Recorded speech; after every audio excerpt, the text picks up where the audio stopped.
Olá a todos, sejam bem-vindos de volta. Estamos recebendo Cyrus Jansen, um especialista em China e no desenvolvimento econômico chinês. Então, obrigado por voltar ao programa. Glenn, é um prazer. Sempre um prazer conversar com você.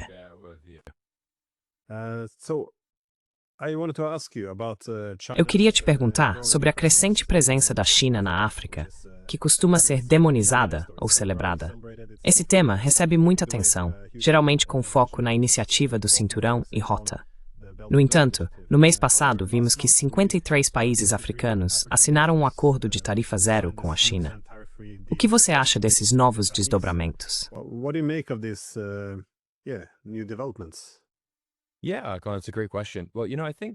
Sim, essa é uma ótima pergunta. Bem, sabe, acho que quero começar realmente pelo início, porque por tantos anos sempre ouvimos as ambições da China na África serem descritas como diplomacia da armadilha da dívida. E, na verdade, é muito interessante porque essas três palavras agora realmente passaram a representar o que muitos na grande mídia, e certamente na mídia ocidental, sempre usam para descrever a China. Mas o fascinante é que a iniciativa do Cinturão e Rota já tem 12 anos, e nunca houve um único projeto que tenha sido tomado pelo governo chinês. Eles nunca tiveram, de fato, um país que deu calote em seus empréstimos, e então a China assumiu o controle disso.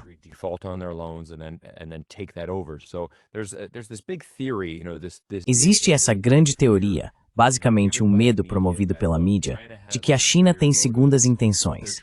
A ideia é que eles vão conceder todos esses empréstimos para países africanos pobres e em algum momento esses países não conseguirão pagar. Então a China faria seu grande movimento. Entraria, pegaria todo o dinheiro, tomaria terras e prédios do governo e essencialmente conquistaria e colonizaria a África. Essa é a teoria.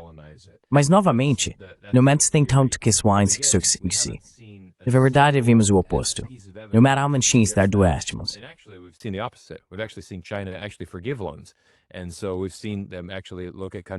E assim vimos eles realmente analisarem países e dizerem, sabe de uma coisa, nós te demos esse empréstimo, você não pode pagar. Vamos simplesmente perdoar a dívida. E eles vão perdoar como dívida, porque, na nova Rota da Seda, a China já assinou mais de 1.100 projetos. E quando você pensa nessa escala, 1.100 projetos ao redor do mundo, pense nisso como uma carteira de investimentos, certo? Nem todo projeto vai ser bem sucedido. Alguns vão fracassar, outros vão ter sucesso, e alguns serão medianos. Mas com 1.100 projetos, você tem bastante oportunidade para algum sucesso.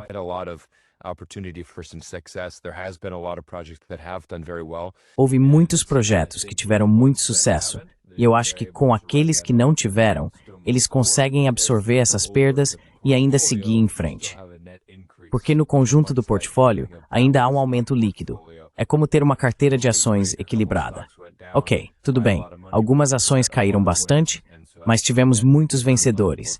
Então o retorno líquido do portfólio é, na verdade, positivo. Então esse é o primeiro ponto que eu realmente quero abordar. Não vimos nenhuma evidência que sugira que a China esteja envolvida em diplomacia da armadilha da dívida. Mas muito frequentemente, como vemos na mídia ocidental, retratamos a China de uma certa maneira. E isso é usado como uma tática de medo para garantir que as pessoas nos países ocidentais realmente temam a China. Acho que, no fim das contas, é porque, por exemplo, os Estados Unidos não têm os recursos para investir e construir uma iniciativa como a da China.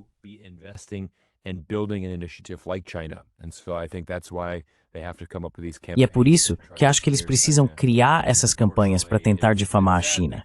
E infelizmente é triste porque, sabe, o que a África mais precisa, mais do que qualquer coisa, são estradas, aeroportos, portos, infraestrutura. É assim que se sai da pobreza, certo? Não é doando comida. Existe um ditado comum: dê um peixe a um homem e você o alimenta por um dia. Ensine-o a pescar e você o alimenta para a vida toda. Então, é assim que a China realmente está ajudando esses países, construindo de fato a infraestrutura para que eles possam de fato desenvolver negócios, sair das dívidas e realmente ter um futuro potencialmente melhor.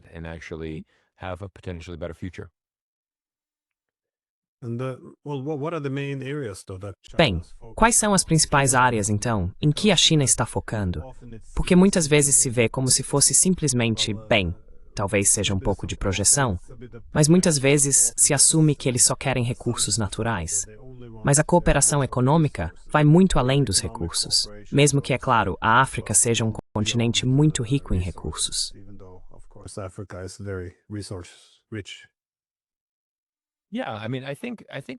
Sim, quero dizer, acho que o que é muito importante entender sobre o povo chinês, e certamente sobre os empresários chineses, é que eles são muito pragmáticos.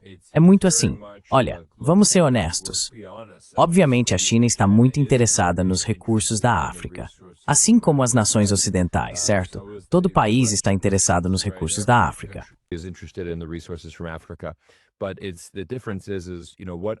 Mas a diferença é, sabe, o que você vai oferecer em troca disso?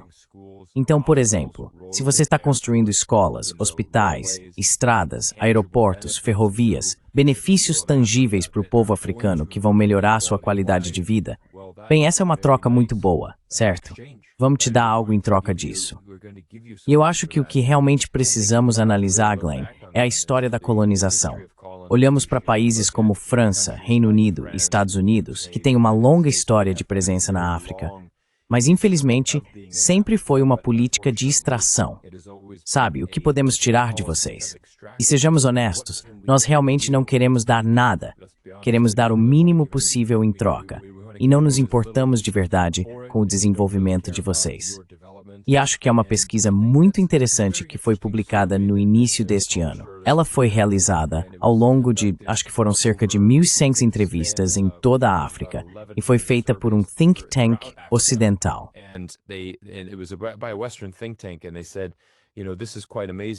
E eles disseram, sabe, isso é realmente impressionante, porque as evidências mostram que a China é genuinamente popular entre muitos países da África. Especialmente entre os jovens, eles realmente dividiram por faixas etárias. E havia, especialmente entre os menores de 25 anos, uma resposta muito positiva, quase acima de 75 ou 80% de aprovação em relação a como eles veem a China hoje.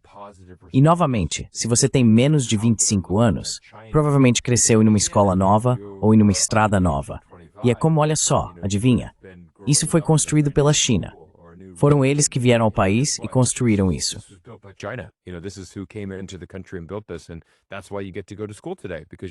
E é por isso que você pode ir à escola hoje, porque agora existe uma estrada até lá, e existe uma escola lá, porque a China construiu. Então é uma maneira muito interessante de construir seu poder e sua reputação. E eu apoio isso. Acho ótimo. Acho ótimo que a China faça isso. E outra coisa, Glenn, que é importante entender, é que quando a China constrói esses projetos, ela envia uma quantidade enorme de chineses que realmente vão morar lá. Então, acho que quando os Estados Unidos vêm fazer um projeto, não é como se as pessoas quisessem mudar suas famílias para lá ou se estabelecer em países africanos.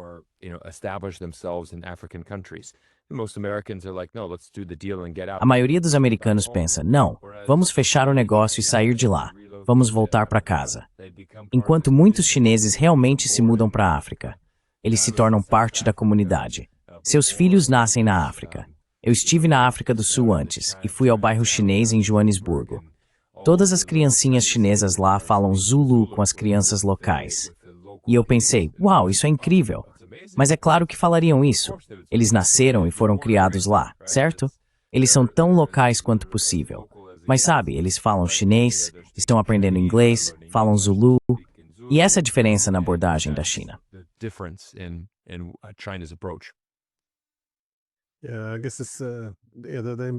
Acho que essas estatísticas são importantes, porque sempre que surgem essas reportagens na mídia, há sempre essa ideia de que a China quer se aproveitar da África e que nós vamos chegar para ajudá-los. Mas, obviamente, isso nega um pouco da agência deles. Como você vê o papel da China na África evoluindo? Porque o que era há 20 anos não é o mesmo que é hoje. E isso levou ao ponto em que estão agora, em que conseguem assinar esse acordo com, sim, novamente, nações africanas.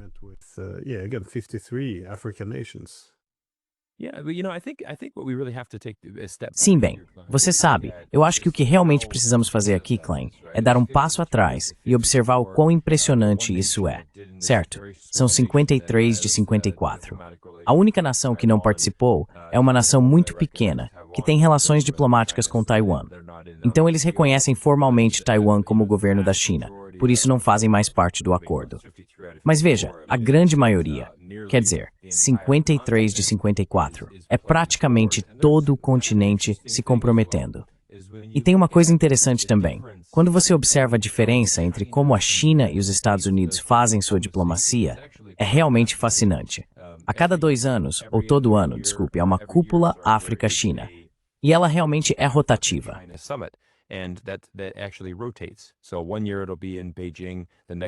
Então, em um ano, será em Pequim, no ano seguinte, será em um país da África. Então, há essa alternância. E isso é realmente importante, porque você sabe, o Xi Jinping vai pessoalmente participar dessa cúpula na África com todos os líderes africanos. Por exemplo, quando os Estados Unidos sediam sua cúpula, ela é sempre realizada em Washington, D.C., nunca foi realizada na África. E só esse simples fato já significa muito que sediar o evento na África é uma forma de dar prestígio a eles. Significa que é realmente uma parceria, é uma via de mão dupla.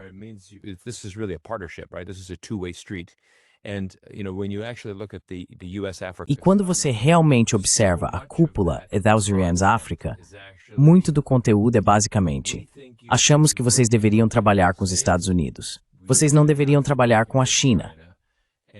Então é quase como se fosse uma sessão de 2 ou 3 dias tentando convencer os líderes africanos de que os Estados Unidos são melhores. Enquanto isso, a China não vai dar lição de moral.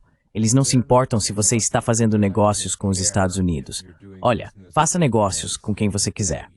Mas estamos tendo uma cúpula China-África, então vamos falar sobre como você pode fazer negócios conosco. Então, sabe, existe quase esse fator de ciúmes. É uma dinâmica muito interessante de se observar e é muito comum.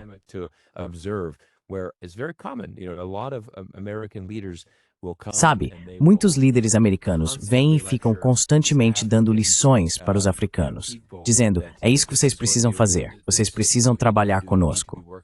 E é bastante interessante, existe um ditado de que quando um líder dos Estados Unidos vai à África, ele faz um discurso, e quando um líder chinês vai à África, ele traz uma estrada, um porto, um aeroporto. Novamente há esse benefício tangível. E acho que é por isso que você viu 53 nações se unirem e declararem: olha, daqui para frente, vamos dedicar muito do nosso tempo e esforço à China. E acreditamos que a China será uma força mais estável no futuro. Glenn, isso é algo muito interessante.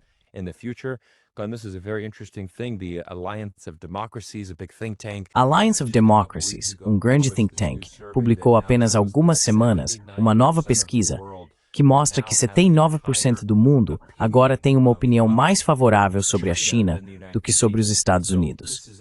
Então isso é, na verdade, uma tendência global muito mais ampla.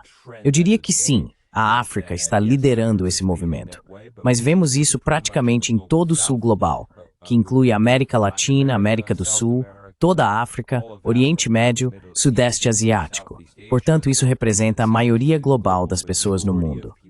E isso é realmente impressionante quando começamos a perceber isso.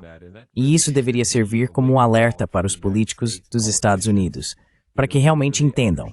Vejam, a percepção do mundo está mudando.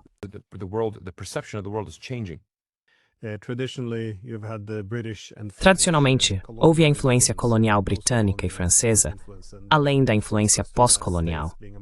E então, é claro, os Estados Unidos sendo um império mais, digamos, um império mais moderno. Mas a entrada da China na África realmente desestabiliza algumas das antigas estruturas de poder. Até que ponto isso é visível? Ou isso é algo com o qual os chineses estão tendo dificuldades?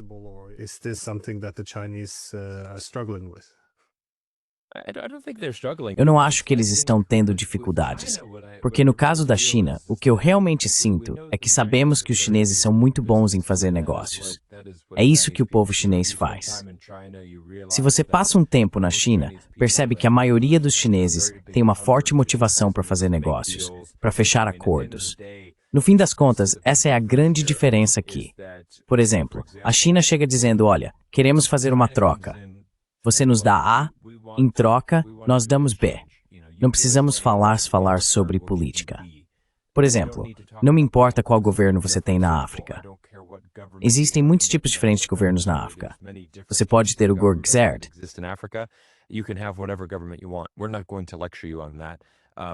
Nós não vamos dar lição de moral sobre isso. Novamente, estamos aqui pelo A. Nós damos o A, vocês nos dão o B. Muito simples, muito pragmático. E é um contraste muito claro, porque nos Estados Unidos já tivemos senadores dizendo, por exemplo, nós não apoiamos este país africano em relação aos direitos dos gays, por exemplo.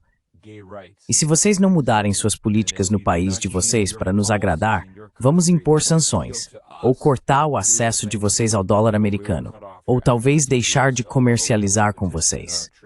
E a China diz, olha, nós não vamos nos envolver. O que vocês fazem no país de vocês e as leis que regem a sua terra, isso é com vocês, certo? Não estamos aqui para dizer que vocês devem se converter a um governo comunista.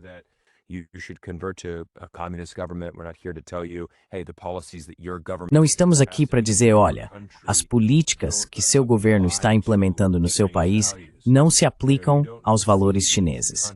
Você não vê essas contradições. E, novamente, acho que você tem uma abordagem muito pragmática, onde, mais uma vez, a China... É por isso que a China é o principal parceiro comercial de quase 150 países ao redor do mundo. Porque, no fim das contas, trata-se realmente de negócios. Não precisamos entrar em diferentes questões ou batalhas ideológicas. Acho que esse é um ponto muito claro da China. Eles estão muito firmes no que é o governo chinês, certo? Eles estão muito firmes, dizendo, olha, sabemos qual governo queremos ter em nosso país e continuaremos avançando com o nosso plano para o nosso país.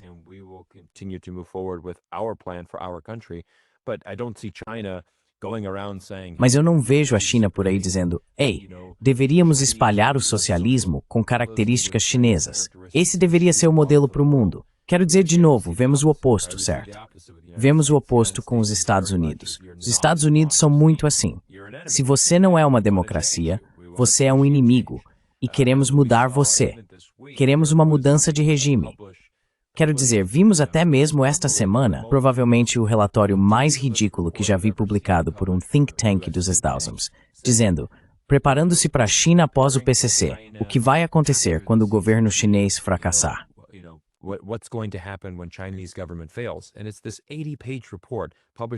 E é esse relatório de 80 páginas, publicado pelo Hudson Institute, de Washington, D.C., que fala sobre todas essas coisas. O governo da China vai fracassar, a democracia vai chegar, aqui está como as empresas americanas podem se beneficiar, isso é o que os Estados Unidos vão fazer. E eu disse, sabe, isso é uma fantasia. Tenho certeza de que os políticos dos Estados Unidos gostariam que isso acontecesse, mas novamente estou gravando isso aqui em Guangzhou, na China. Venha para a China, venha conversar com as pessoas, venha ver como este país está avançando. Você não verá nenhuma evidência de que isso vai acontecer. E mais uma vez, como é que os Estados Unidos estão interferindo nos assuntos de outro país?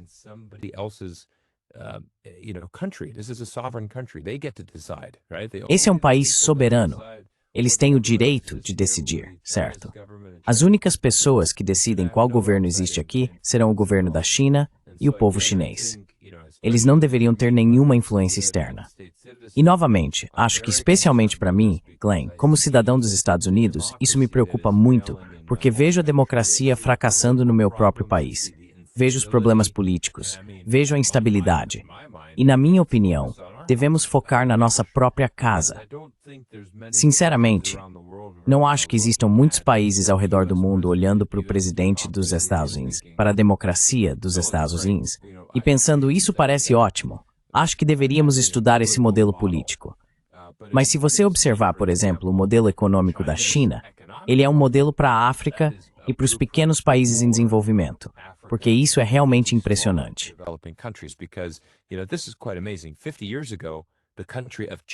50 anos atrás, o país Chad, na África, era na verdade mais rico do que a China. Então você olha para esse estudo de caso de como a China conseguiu se superar e passar de um dos 10 países mais pobres do mundo há 50 anos para agora, obviamente, a segunda maior economia, a maior economia em termos de paridade de poder de compra. E aí você observa como a China conseguiu evoluir e como eles fizeram isso. Por causa da economia, por causa da abertura, por causa da manufatura, por causa da construção de infraestrutura, dos investimentos. Eu viajei bastante de trem-bala no último mês na China, por todo o país. É a minha forma favorita de viajar. E as estações de trem estão lotadas. Quero dizer, a possibilidade de pegar um trem-bala e chegar à próxima cidade em, sei lá, 1 hora é simplesmente incrível.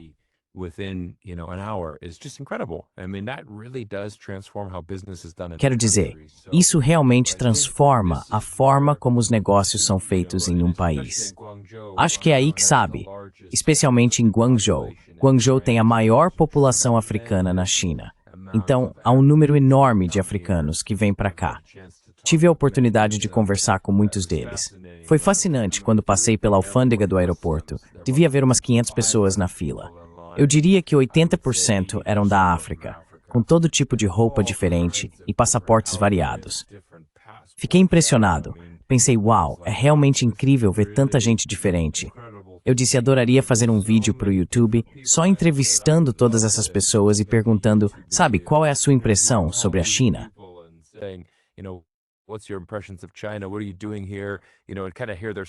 O que você está fazendo aqui? Sabe, e meio que ouvir as histórias deles. Acho que isso seria fascinante. Mas quero dizer, de novo, é isso que está acontecendo, certo? Você vem aqui, na China, vê dezenas de milhares de africanos aqui em Guangzhou chegando. Este tem sido um grande polo para pessoas africanas há décadas. Novamente, você volta para a África e vê chineses lá. Então é muito simples. Acho que uma vez que você se afasta dessa bolha da mídia ocidental, começa realmente a ir para lugares como a China, começa a conversar com africanos, começa a ver de verdade o que está acontecendo. Você terá uma perspectiva diferente do mundo. E por isso acho que a China está no comando, na minha opinião, do futuro da África.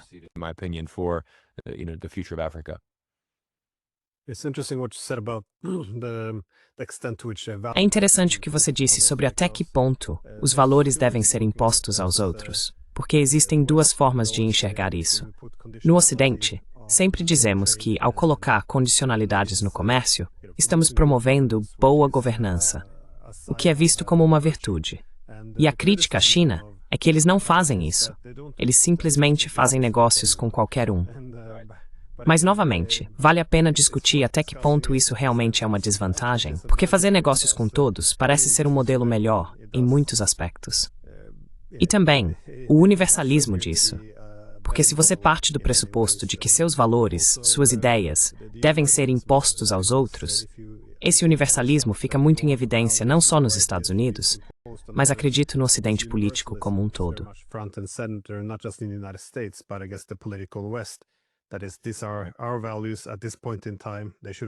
Ou seja, esses são os nossos valores neste momento. Eles também deveriam ser os seus.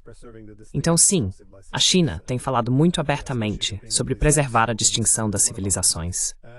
Especialmente Xi Jinping, pelo menos, tem falado bastante sobre isso. Eu queria saber até que ponto a África está incluída em uma conectividade econômica mais ampla. Por exemplo, existe alguma cooperação em questões financeiras?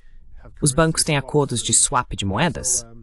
Além disso, sei que isso é algo que tem te interessado, a substituição do GPS, liderado pelos americanos, pelo sistema Beidou chinês. Isso é algo que o setor de tecnologia também está desenvolvendo na África.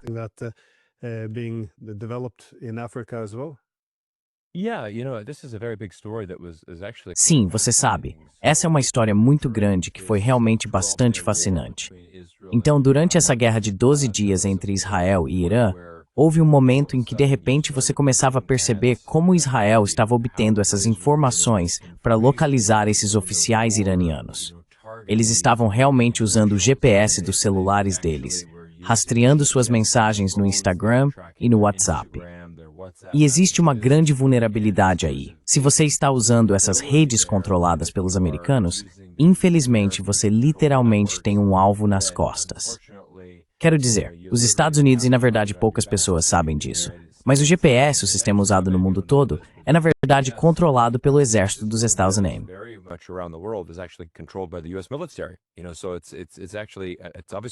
Sabe, é obviamente uma ótima tecnologia. É ótimo ter. Eu mesmo uso todos os dias. Quero dizer, fico muito feliz em ter esse sistema de navegação. Mas o que acontece é que à medida que começamos a olhar para o futuro e para onde estamos indo, acho que há muitas pessoas que não gostariam necessariamente de ser rastreadas pelo governo dos Estados Unidos. E é aí que, por exemplo, o Irã disse, quer saber, vamos desligar isso. A China tem um sistema alternativo. Aconteceu algo muito interessante. Isso, na verdade, remonta a 1993. Havia um navio cargueiro chinês que o governo dos Estados Unidos achava que tinha de authenticamente o Irã.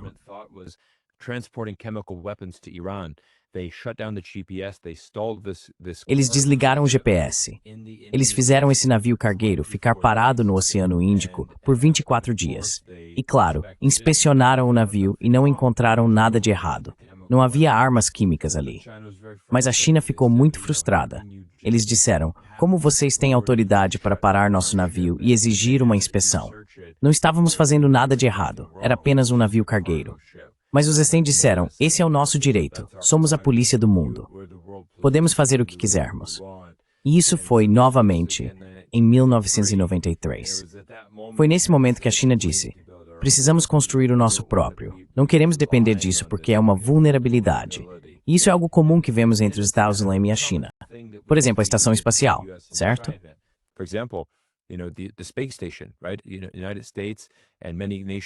Os Estados Unidos e muitos países ao redor do mundo trabalham juntos. A Estação Espacial Internacional é um esforço colaborativo. Bem, a China disse, gostaríamos de enviar nossos astronautas para lá. A América respondeu, vocês não podem. Não podemos permitir que venham para nossa estação espacial. Então a China disse, ok, tudo bem, vamos construir a nossa própria então. E eles construíram. E veja, em breve a Estação Espacial Internacional será desativada. A China terá a única estação espacial, porque novamente existem oportunidades de colaboração. Mas se os Estados Unidos vão restringir os chineses, então eles farão por conta própria. Vimos isso com os microchips. Vocês não podem comprar nossos microchips avançados. Sem problema.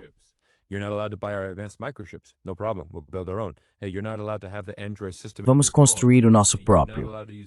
Ei, você não pode ter o sistema Android no seu telefone. Você não pode usar o Android em um telefone Huawei. Sem problema. Vamos criar o Harmony. É o nosso próprio sistema operacional. Então, sabe, esse é um tema recorrente que vemos em muitas áreas diferentes. Quanto ao aspecto financeiro, acho muito interessante que estamos vendo esses acordos de swap de moedas, onde o renminbi está sendo usado muito mais no comércio internacional. Por exemplo, se somos a África do Sul e temos o Rand, e aí você tem o renminbi chinês, estamos fazendo comércio. Por que não realizar as transações em nossas moedas locais? Por que não evitar o dólar americano se não precisamos usá-lo?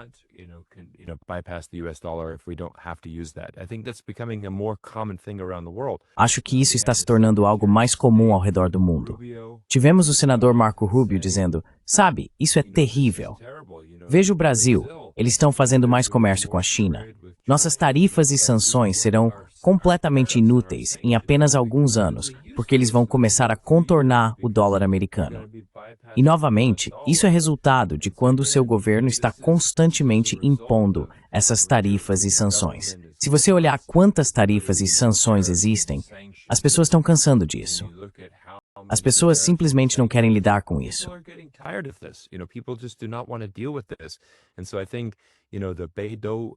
Então eu acho que, sabe, o sistema de satélites Beidou, que é o equivalente chinês ao GPS, já está operando em quase 70% do mundo. Agora esse sistema foi ativado e oferece essa alternativa. E sabe, aqui nas ruas da China, eu uso o Baidu, por exemplo, o Baidu Maps. A tecnologia é fantástica, quer dizer, é muito mais avançada do que o Google Maps. A precisão chega, sabe, realmente ao centímetro. É impressionante como essas coisas são precisas e como os mapas são incríveis. Mesmo quando você está usando o sistema de navegação, eles têm todos os prédios em 3D lá. É realmente detalhado como eles fizeram isso. Então, novamente, acho que se trata de tipo de mundo queremos viver.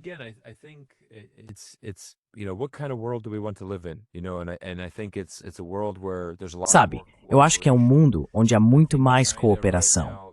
E eu acho que a China está vencendo em muitos aspectos nesse momento.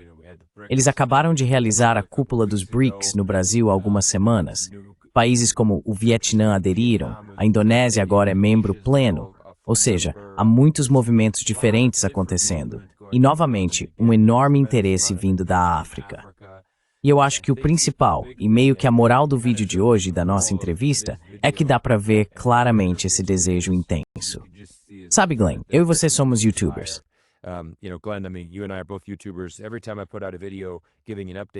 Toda vez que eu publico um vídeo dando uma atualização sobre isso, fico impressionado com a quantidade de comentários que recebo de pessoas africanas. Olá, Cyrus, sou de Moçambique. Sou um grande fã dos BRICS. Adoro o que a China está fazendo. Queremos que nosso país esteja lá. Olá, sou da Nigéria. Olá, sou da África do Sul. De você sabe, Argélia. De toda parte. As pessoas realmente querem ver isso acontecer. E é bastante incrível, mais uma vez, sair da bolha da mídia e realmente começar a conversar com pessoas africanas. Elas têm uma percepção muito diferente sobre o que está acontecendo no nosso mundo agora.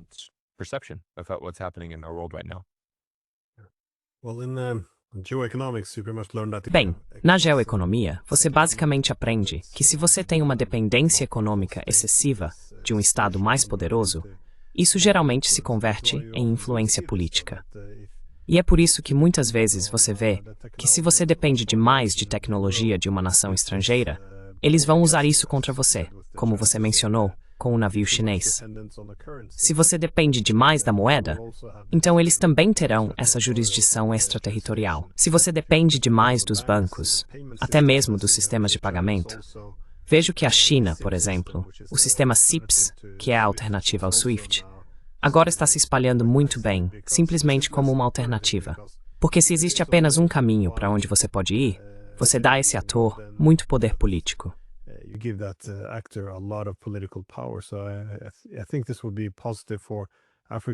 Então, acho que isso seria positivo para a África como um todo, a capacidade de realmente diversificar, de evitar toda essa concentração de poder em um único parceiro econômico, o que torna a soberania política muito difícil de alcançar.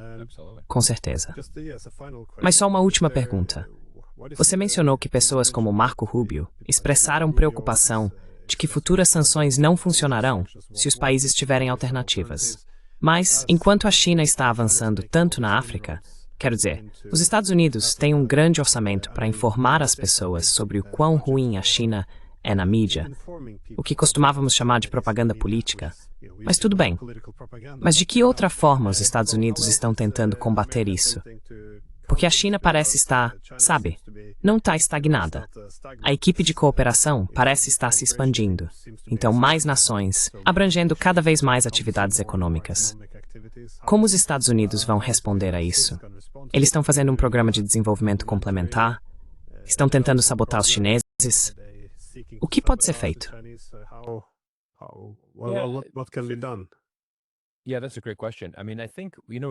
Sim, essa é uma ótima pergunta. Quero dizer, acho que foi interessante, Glenn. Há alguns anos você ouvia que os Estados Unidos queriam criar sua própria iniciativa do Cinturão e Rota. Eles queriam chamar de Reconstruir Melhor, sabe? O Triple B, Reconstruir Melhor. Nós vamos construir isso, vamos começar a investir em tudo isso. E sabe, é uma ideia bem interessante. O que acontece no Zé do Suez, e eu realmente relaciono isso com a forma como nossa política funciona, é que, quando você está concorrendo à presidência, precisa dizer coisas para conseguir votos, certo? Na verdade, você pode dizer o que quiser, porque nunca é responsabilizado por realmente cumprir o que prometeu.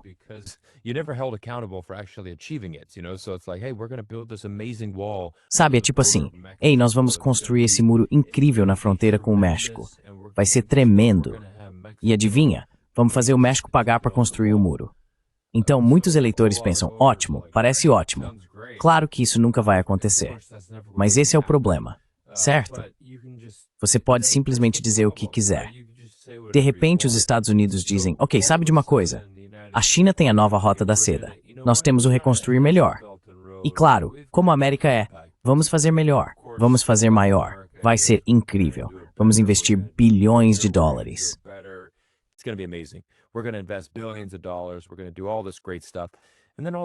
Nós vamos fazer todas essas coisas incríveis. E então, de repente, passam-se 18 meses e você não ouve mais nada sobre isso. Você faz uma busca no Google, não encontra nenhum artigo sobre o assunto. Você pergunta para as pessoas, pergunta para a mídia, alguma novidade sobre o Build Back Better? Vai ser ótimo, vai ser fantástico. Então, de novo, você quase tem esse anúncio para tentar ganhar alguma credibilidade. Mas, no fim das contas, se você não está lá, no local, e não está realmente construindo coisas concretas, como vai influenciar as pessoas? E é aí que esse estudo entra e se torna muito importante, quando você diz, olha, nós conduzimos todas essas pesquisas em toda a África, certo?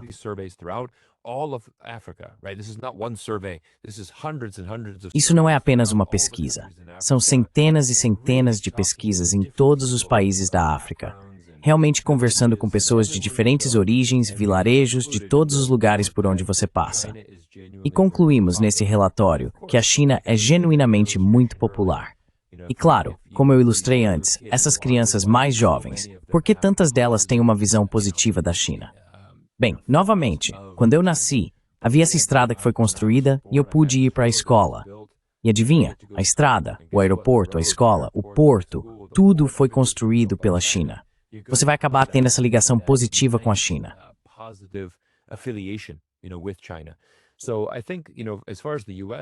Então eu acho que, no que diz respeito aos Estados Unidos, infelizmente, tudo o que eles vão fazer é continuar dando lições e dizendo, olha, ainda somos a superpotência global, vocês deveriam trabalhar conosco. Mas sabe, Glenn, você e eu sabemos que o mundo mudou. Não é mais aquele mundo unipolar que existia antes, em que sim, houve um tempo na história em que os Estados Unidos eram a única superpotência. Eles eram relativamente inalterados e tinham uma quantidade enorme de influência, mas esses dias ficaram para trás. Hoje vivemos em um mundo multipolar, e eu acho que o mundo tem duas opções. Ou você trabalha com os Estados Unidos, ou trabalha com a China. You can either work with the United States or work with China, but I think most countries are trying to work with both. Mas eu acho que a maioria dos países está tentando trabalhar com ambos. Sabe, de novo, quero dizer, sou cidadão dos Estados Unidos. Eu adoraria que empresas e meu país fizessem negócios na África, mas sei que a China também estará lá. E acho que, mais uma vez, isso é realmente... Eu realmente quero destacar a diferença na abordagem dos Estados Unidos. Os Estados Unidos são, sabe, é impressionante. Você realmente ouve os líderes africanos depois que eles vão a Washington, D.C., participam dessa cúpula Elsewhere in Africa, e muitos deles são muito francos. Sabe, eu venho aqui e recebo sermão. Venho aqui, e além disso, é também a forma como falam comigo. Sabe, Joe Biden, na última cúpula, disse, bem, é isso que vamos fazer pelo continente africano.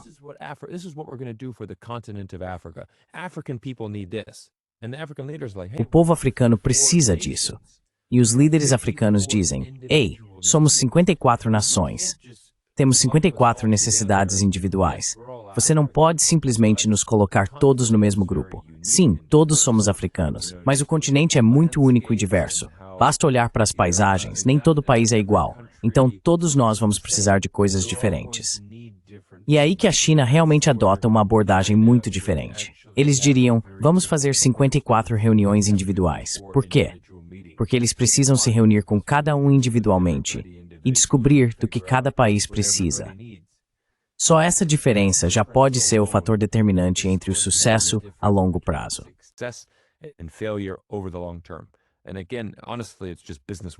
E novamente, honestamente, isso é apenas o básico dos negócios.